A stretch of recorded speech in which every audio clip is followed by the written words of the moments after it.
با مهمترین خبر گزارش روز برنامه اطلاعاتی پیغام از تلویزیون سیمای شهری پنجکند منظورتان است. السلام علیکم.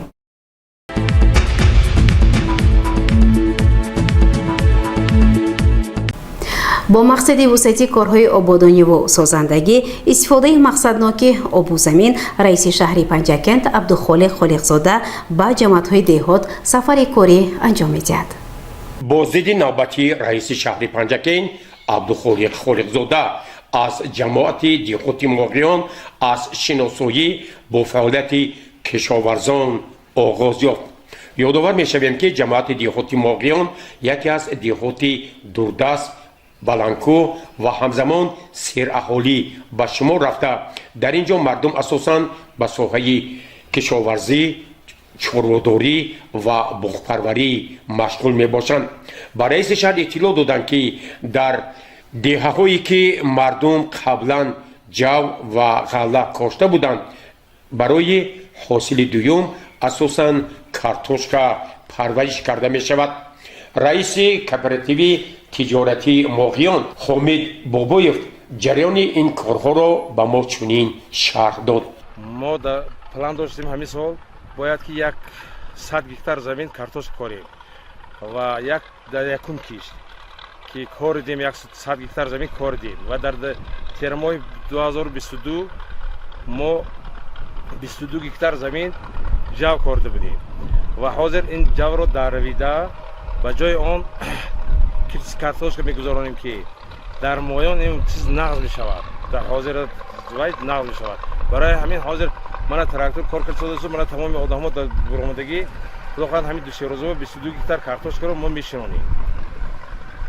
من زمین هم همین من خال برآمدگی همیش دستگیری رئیس شهر کتی من کار کردیم.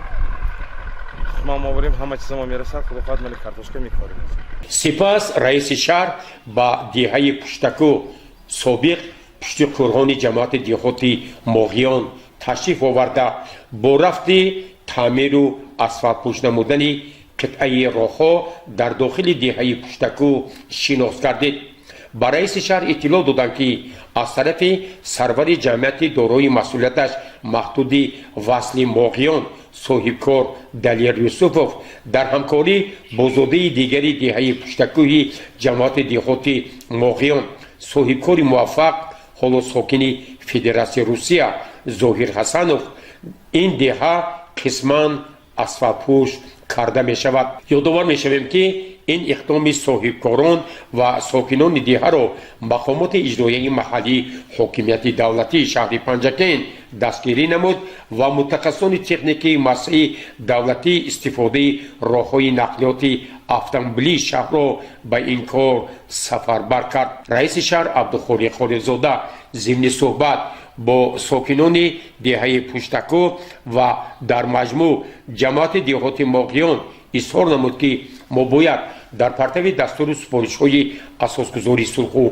وحدت ملی پیشوای معظم ملت محترم امام علی رحمان رئیس ولایت صلح رجب بای احمدزاده تمام جهد و تلاش‌های خویش را جهت وسعت کارهای آبادانی و سازندگی استفاده عاقلانه آب و زمین با افتخار 35مین سالگرد استقلالیت دولتی جمهوری تاجیکستان روانه سازیم. با رئیس شهر اطلاع دادند که صاحبکاران با خرج نزدیک به 1 میلیون سومانی در مسافه 2.5 کیلومتر راه حدود دهه را پره اسفالت پوش می نمایند. همزمان در دهه پشتکوهی جماعت دهات ماغیان رئیس شهر عبدالخالق خالقزاده با رفت بنیاد صنفخانه‌های علاوگی در نزد مؤسسه تحصیلات میانه عمومی رقم 94 شناس گردید. رئیس شهر به صاحبکاران و ساکنان سخاوت پیشه این دهه برای بنیاد صنفخانه‌های علاوگی عرض سپاس نمود و اظهار داشت که باید این انشاءات با صفت بلند و در مدت پیش بینی شده مورد استفاده قرار داده شود. همچنین در جریان سفری کاری به جماعت دهات ماغیان در مرکز مأموری جماعت دهات ماغیان از طرف صاحبکار واحد قربانوف مرکز تجارتی و خدمترسانی بنیاد می شود که اینجا اساساً مغازه ها، کارگاه دوزندگی، толори баргузории маъракаю шабнишиниҳо ҷойгир гардида чандин нафар сокинони ҷамоат бо ҷои кори доимӣ таъмин хоҳанд шуд. ҳамин тавр раиси шаҳр бори дигар изҳор намуд ки бояд сокинони ҷамоати диҳоти моғиён барои ободу зебо сохтани ин хиттаи хеле зебои панҷакенди босонӣ саҳми арзандаи хешро гузоранд. таъкид гардид ки дар сурати идома ёфтани таъмиру асфалтпӯш намудани маркази маъмурии деҳаи моғиён яъне деҳаи пули гирдоб ва аз тарафи соҳибкорон корхонаи муштараки зарафшон то мавзеи дуоба байни корхонаи муштараки зарафшон анҷом додани асфалтпӯш намудани ин мавзеъ барои идома додани асфалтпӯш кардани роҳҳо ба самти ҳафтгул ҷамоатҳои деҳоти моғиён ва фароб имконпазир хоҳад шуд. гузориши аббос ҳамрозода, исмоилҷон холов аз ҷамоати деҳоти моғиён.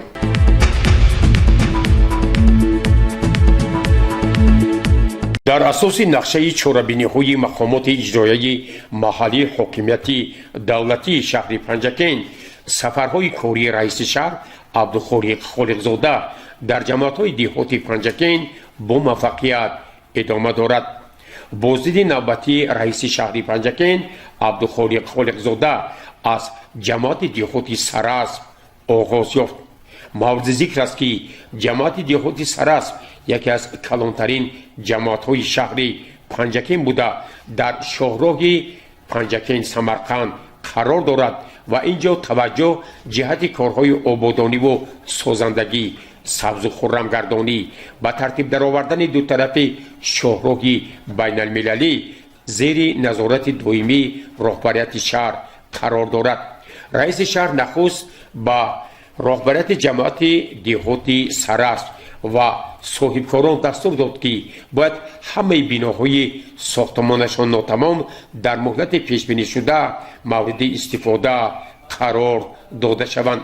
таъкид гардид ки дар ҷамоати деҳоти сарасб аз тарафи соҳибкорон ва шахсони саховатпеша корҳои сохтмону ободонӣ бомаром идома дорад. соҳибкори маҳаллӣ сафаралӣ исоев дар шафати шоҳроҳ барои ташкили маркази хидматрасонии техникӣ ва коргоҳи дӯзандагӣ бинои хуштарҳи дуқабата бунёд кардааст ки ҳоло ин ҷо корҳои ороишӣ дар арафаи анҷомёбӣ қарор дорад. ҳамзамон раиси шаҳр ба соҳибкор ва дигар шахсони масъул дастур дод ки бояд дар ҷамоати деҳоти сарасб барои васеъ намудани доираи фаъолият зиёд намудани истеҳсоли маҳсулот ва ҷалби соҳибкорон барои истеҳсолот ташкили кархонаҳо марказҳои фароғатӣ рушди соҳаи кишоварзӣ тадбирҳои иловагӣ андешида шавад. мавриди зикр аст ки дар ҷараёни боздид аз ҷамоати деҳоти сарасб раиси шаҳр абдухолиқ холиқзода ба истифодаи самараноки заминҳо парвариши зироатҳои барои бозори истеъмолӣ зарурӣ дар заминҳои обӣ ва ҳамзамон истифодаи сарфакорона ва мақсадноки обинӯшонкӣ тадбирҳои мушаххасро барои онҳо пешниҳод намуд. аз ҷумла истифодаи замини кишт ва парвариши зироат дар хоҷагии деҳқонии камар ҳотаи сокинони деҳаҳои бостондиҳи поён ҳавзак чимқалъа мавриди стоиш қарор гирифт. аз ҷумла сокини деҳаи бостондиҳи поён сайфиддин субонов дар 16 ҳисса замини назди ҳавлигиаш бо ҳавасмандӣ афзун анвои гуногуни зироат картошка пиёз сабзи полизиҳо лаблабу ва ғайра киш намуда дар 318 гектар замини саҳмаи худ ва 4 писараш низ парвариши зироатҳои гуногунро ба роҳ мондааст. сарвари оила изҳор дошт ки дар ин ҷо 5 сар чорғои калон ва 20 сар мурғи хуссон низ парвариш меёбад ки ин тадбирҳо барои беҳшудани зиндагии оила ва таъмини бозори истеъмолӣ ҳаматарафа мусоидат намуд. ҳангоми боздиди раиси шаҳр дар суҳбат бо сокинони деҳаи ҳавзак ҷиҳати беҳтар намудани таъминот бо оби полизӣ ва нӯшокӣ ба масъулин супориш дода шуд.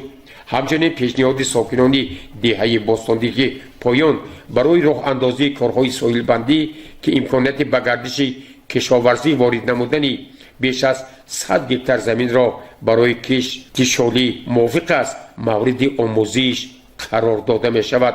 раиси шаҳр абдухолиқ холиқзода дар ҷараёни сафари корӣ ба ҷамоати деҳоти Сарас бо рафти кишту кор истифодаи заминҳо дар ҳамаи хоҷигаҳои деҳқонӣ ва инфиродӣ шинос гардид. ҳамзамон раиси шаҳр изҳор дошт ки мавзеи Сарас барои бунёди боғҳои интенсивӣ ва зиёд намудани ҳосили фаровон аз боғҳо мувофиқ аст ва бояд мардум онро сарфакорона истифода намоянд. мавриди зикр аст ки бо дастгирии мақомоти иҷроияи маҳаллӣ ҳокимияти давлатии шаҳри Панҷакен дар ҳудуди ҷамоати деҳоти Сарас бо иқдоми соҳибкор Маҳмуд Бойалиев дар 20 ҳисса замин гардхона бунёд шудааст. ба раиси шаҳр иттилоъ доданд ки чанд муддат ба ин ҷониб бо сабабҳои гуногун ҷамъияти дорои масъулияташ маҳдуди қишти Сарас фаъолият намекард. онро соҳибкор Шавкат Бобозода аз соҳибмулк ба иҷора гирифт ва айни замон истеҳсоли хишт ба роҳ монда шудааст ва дар як баст то 20 000 дона хишти хом омода карда шуда, ҳамзамон дар хумдон дар як навбат то 160 000 дона хишти пухта истеҳсол хоҳад шуд. раиси шаҳр Абдухолиқ Холиқзода бо паҳлӯҳои гуногуни рушди соҳаҳои сохтмон, ободонӣ, кишоварзӣ, обрасонӣ, фарҳанг ва дигар масъалаҳои ҳаёти ҷамоати деҳоти Сарас таваҷҷӯҳи бештар зоҳир намуда ба роҳбарият ва масъулин дастур дод ки бояд дар ин ҷамоат корҳо ба таври хеле шоиста идома дода шавад. дар ҷараёни сафари корӣ дар ҷамоати деҳоти Сарас раиси шаҳр ба манзили маъюб ҳунарманд Мансур Бердиёров ташриф овард. ба ӯ кӯмаки моддӣ расонид ва таъкид намуд ки воқеан ҳунари ӯ сохтани роҳаткурсиҳо аз ресмон сабақомӯз аст ва бояд ба чунин маъюбон ҳаматарафа дасти мадад дароз карда шавад. дар хотимаи бозиди корӣ аз ҷамоати деҳоти Сарас раиси шаҳр Абдухолиқ Холиқзода бо роҳбарият, масъулин ва сокинони ҷамоати деҳоти Сарас як мулоқоти ошкоро анҷом дод. ӯ нахуст таваҷҷӯҳи ҳозиринро пеш аз ҳама ба иҷрои дастури супоришҳои асосгузори сулҳу ваҳдати миллӣ, пешвои миллат, президенти ҷумҳурии Тоҷикистон муҳтарам Имомалӣ Раҳмон, раиси вилояти Соғд Раҷаббой Аҳмадзода ва нақшаҳои ободкории мақомоти иҷроияи маҳаллӣ ҳокимияти давлатии шаҳри Панҷакен ҷалб сохт ва таъкид намуд ки бояд сокинони ҷамоати деҳоти Сарас дар самти истифодаи оқилонаи замин ба даст овардани ҳосили фаровон воситаи корҳои ободониву созандагӣ ба муносибати 35-солагии истиқлолияти давлатии ҷумҳурии Тоҷикистон, пешгирии амалҳои номатлуб, риояи қонунҳои амалкунандаи ҷумҳурии Тоҷикистон ва таъмини фазои обод ва зебо барои ин сокинони ин минтақаи бостонии шаҳри Панҷакен аз тамоми имкониятҳо самаранок истифода намоянд.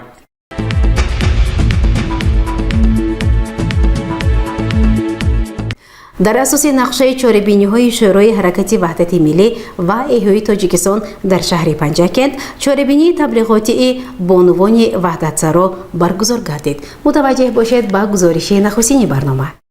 дар дораи нақша чорабиниҳои кумитаи кор бо занон ва олии незди ҳукумати ҷумҳурии Тоҷикистон дар ҳамкорӣ бо мақомоти иҷроии ҳокимияти давлатии вилояти Соғд корвони модарони ваҳдатсаро доир шуд ки занону бонувони фаъол аз гӯшаву канори кишвар тибқи барнома аз 70 маҳаллаҳо ва 30 қисмҳои низомии шаҳру ноҳияҳои вилояти Соғд дида намуда бо сокинон мулоқотҳо анҷом медиҳанд. ба муносибати 26-солагии рӯзи ваҳдати миллии ҷумҳурии Тоҷикистон дар шаҳри Панҷакен ба унвони ваҳдатсаро ташриф оварданд.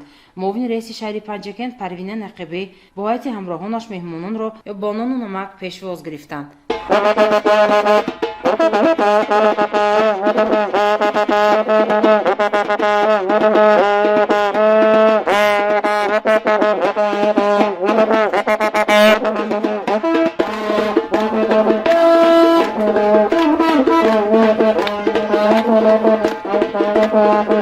بر شما از رود سربخش زرافشان السلام، از صفای چشم ساران بدخشان السلام، از خجند باستان و ملک ختلان السلام. پایه صلح و امانی دوستی است، لذت عشق و جوانی دوستی است. دوستی ما را به هم نزدیک کرد، آفتاب زندگانی دوستی است. خوش آمدید مهمانان عزیز. سلامت باشید. رحمت سلامت باشید.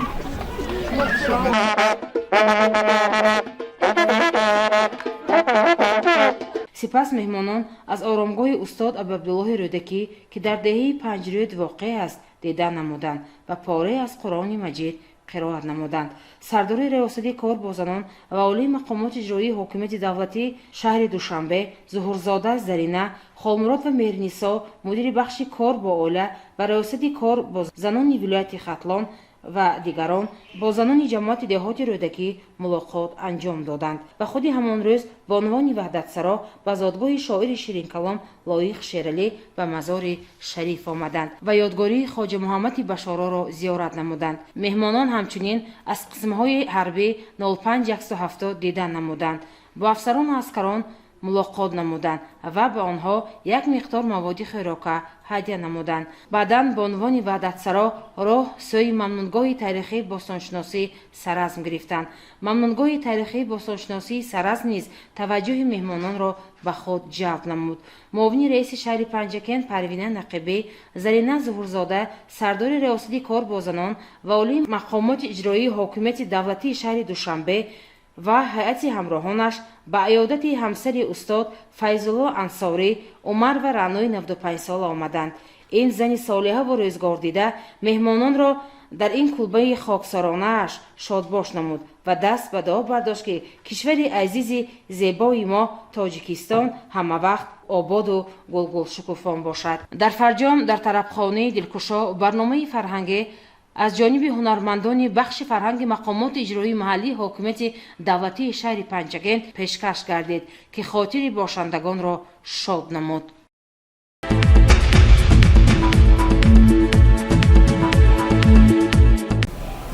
برنامه را ادامه می‌دهیم. در سود شهر پنجکند نسبت به ساکن دهه شورچه جماعت دهات خلیفه حسن اگامبردیف احمد جان سلطانویچ که به حرکت‌های تروریستی و اکستریمیستی رابطه داشت مرافعه سودی دایر گردید. شامل شوی شهروندان از جمله جوانان به حزب و حرکت‌های تروریستی و اکستریمیستی یک مشکلاتی فاجعه بار به شمار می رود. با وجود کارهای ترغیباتی و تشویقاتی در این سمت تا به حال بعضی شهروندان به حزب و حرکت‌های تروریستی و اکستریمیستی شامل گردیده با تفکری بیگانه برای جامعه خوف و خطر ایجاد می کنند. متاسفانه بعضی جوانان ناآگاه شهر و دهاتی پنجکن نیز با این حرکت‌های هراس‌انگیز همراه شده پس آن پشیمان می‌شوند.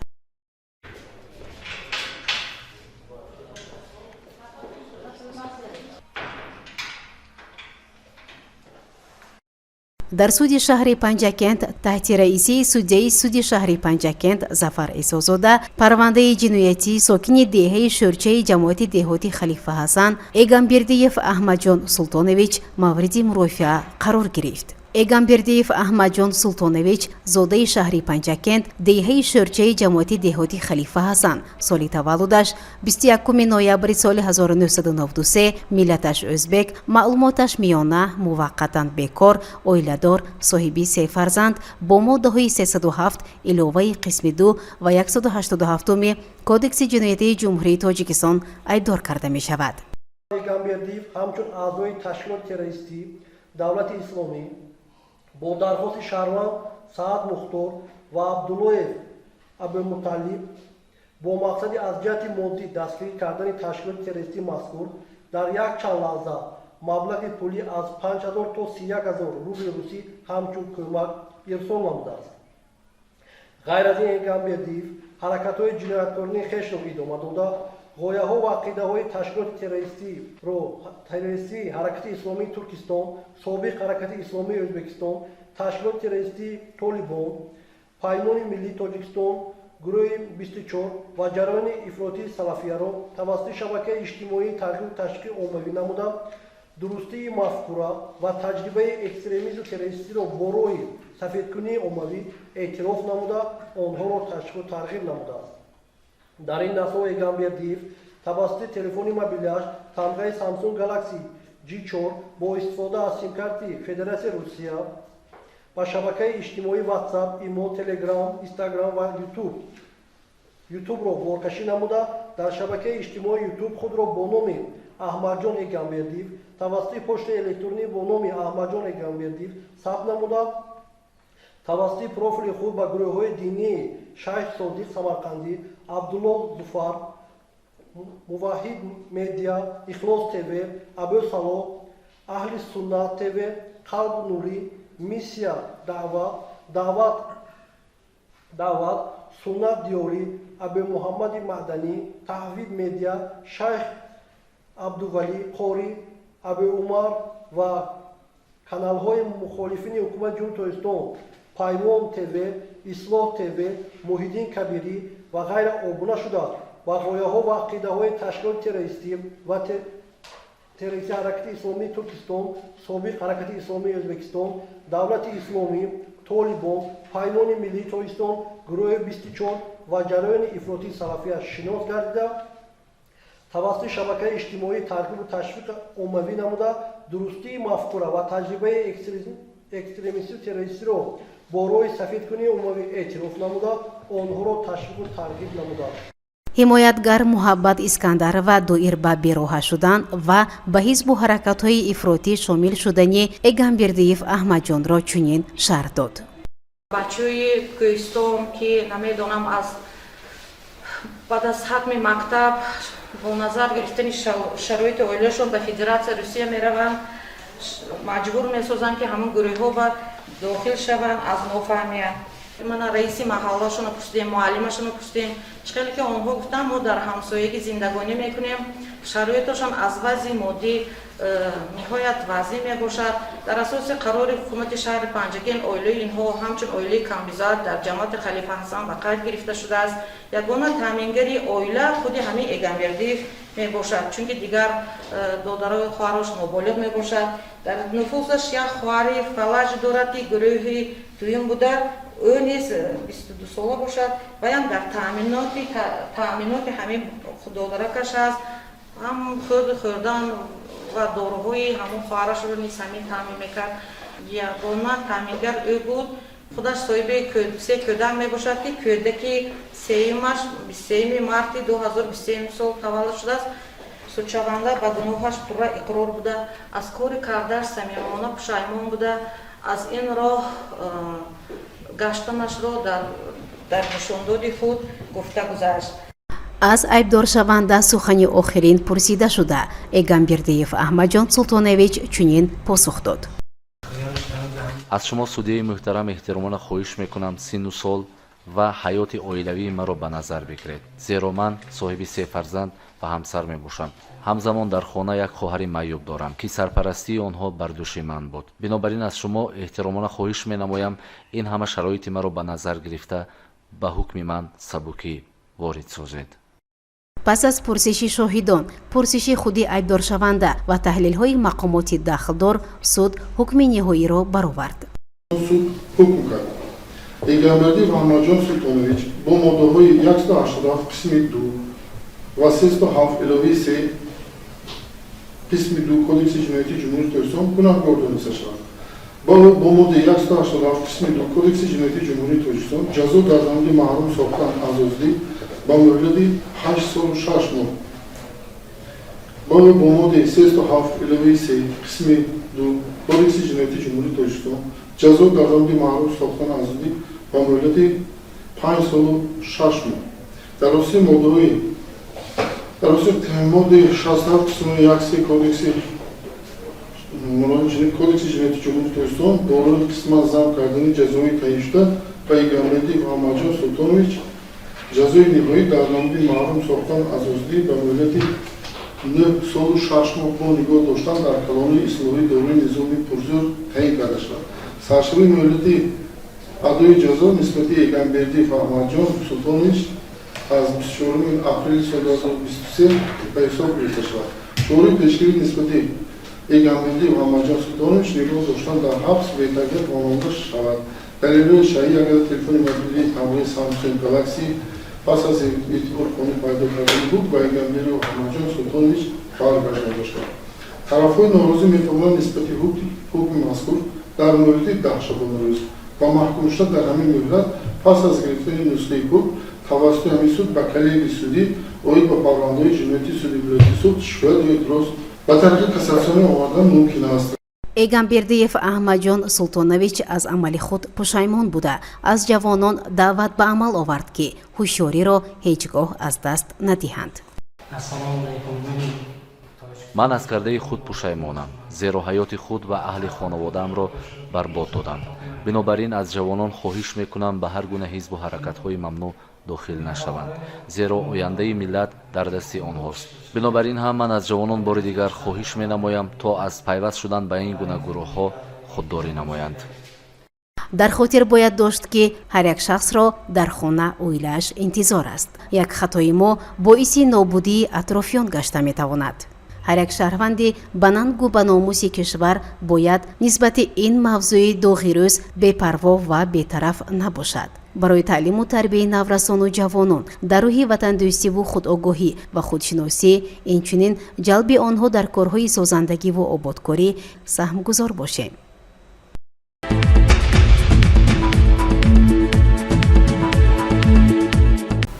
барои таътили хуби тобистонаи хонандагони муассисаҳои таълимӣ истироҳатгоҳи тобистонаи Чиларча шароити хуб фароҳам овардааст.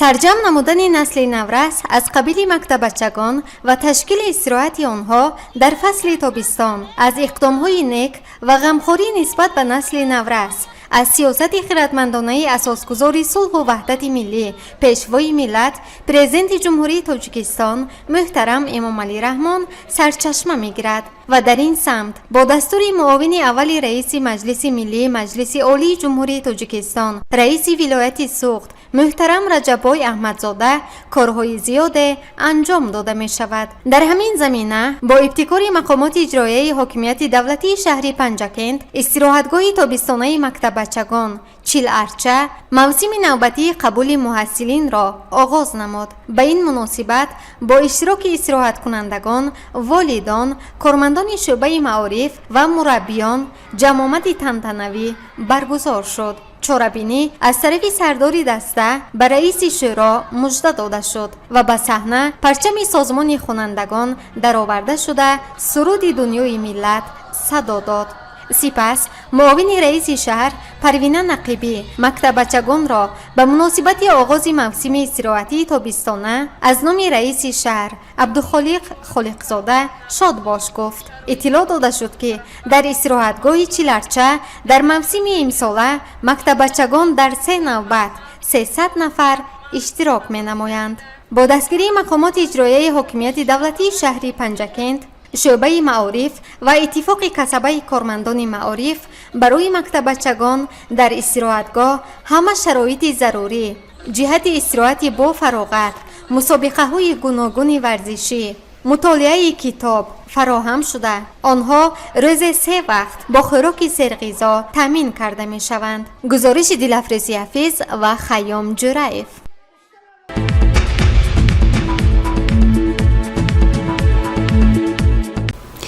бинандагони гиромӣ, ҳоло бошад ба як муроҷиатнома таваҷҷӯҳ намоед. муҳтарам роҳбарон, соҳибкорон ва сокинони шаҳри босонияи Панҷакент, ба ҳамагон маълум аст ки солҳои охир дар кишварҳои ҷаҳон масъалаи таъмини оби нӯшокӣ ба мушкилоти глобалӣ табдил ёфтааст. дар ин раванд аз тарафи асосгузори сулҳу ваҳдати миллӣ пешвои миллат президенти ҷумҳурии Тоҷикистон муҳтарам Эмомалӣ Раҳмон ташаббусҳои наҷибона ҷиҳати таъмини аҳли сайёра бо оби тоза пешгирии обшавии пиряхҳо, тағйирёбии иқлим ва татбиқи амалиёти байналмилалии об барои рушди устувор солҳои 2018-2028 бо дастгирии Созмони Милали Муттаҳид ва аксар кишварҳои ҷаҳон амалӣ мешавад. Бояд зикр намуд ки дар фасли гармои тобистон таъмини оби нӯшокӣ барои сокинони шаҳри Панҷакент каме мушкил гардид ки ин сабабу омилҳои худро дорад. Аз ҷумла беҳуда ҷорӣ шудани оби нӯшокӣ дар ҳавлию кӯчаҳо, корхонаҳои алоҳида, обёрии заминҳои назди ҳавлигӣ, бемурват истифода намудани хатҳои обрасонӣ ва бемасъулиятии истифодабарандагони об аз сабабҳои ташвишовар ба шумор меравад. Барои ислоҳи мушкилӣ мутахассисону кормандони корхона мунтазам бо раисони кумитаи маҳаллаҳои шаҳр истифодабарандагони об суҳбату мулоқотҳо гузаронида онҳоро ба истифодаи сарфакорона ва оқилонаи оби нӯшокӣ даъват намуданд. илова бар ин дар ҳамкорӣ бо кормандони телевизиони симои шаҳри Панҷакент санҷишҳои соҳавӣ гузаронида аз роҳбарону соҳибкорон ва истифодабарандагони об даъват гардид ки дар моҳҳои гарми тобистон оби нӯшокиро исроф накунанд. Истифодабарандагони об бояд бидонанд ки бо сабабҳои табиӣ сарчашмаҳои об дар шаҳри Панҷакент барои таъмини аҳолӣ ва хоҷагии халқ ки нисбат ба солҳои пеш хеле зиёд шудааст пурра кифоят намекунад. Бинобар ин маъмурияти корхонаи фаръии давлатии обтаъминкунӣ ва канализатсияи шаҳри Панҷакент ба ҳамаи истифодабарандагони об муроҷиат менамояд ки оби нӯшокиро ҳамчун неъмати бебаҳо ҳифз карда беҳуда истифода набаранд ва дигаронро ба сарфаи об ҳидоят намоянд. Агар дар ҳавлиҳои заминӣ ва муассисаву корхонаҳо обро дуруст ва тибқи талабот истифода баранд, таъмини оби нӯшокӣ ва фишори он барои биноҳои баландошона беҳтар хоҳад шуд.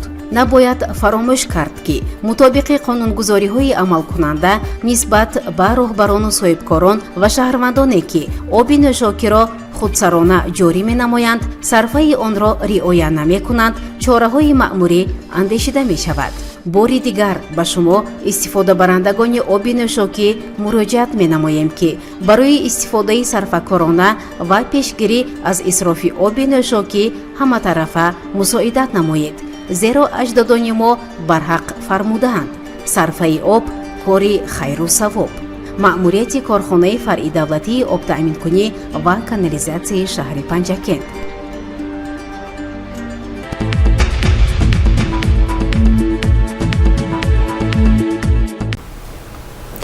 тамошобинони азизу арҷманд, дар ҳаминҷо барномаи иттилоотии пайғом ба поён мерасад. барои ҳар яки шумо чун ҳамешагӣ саломативу сарбаландиро хоҳонем. хайр.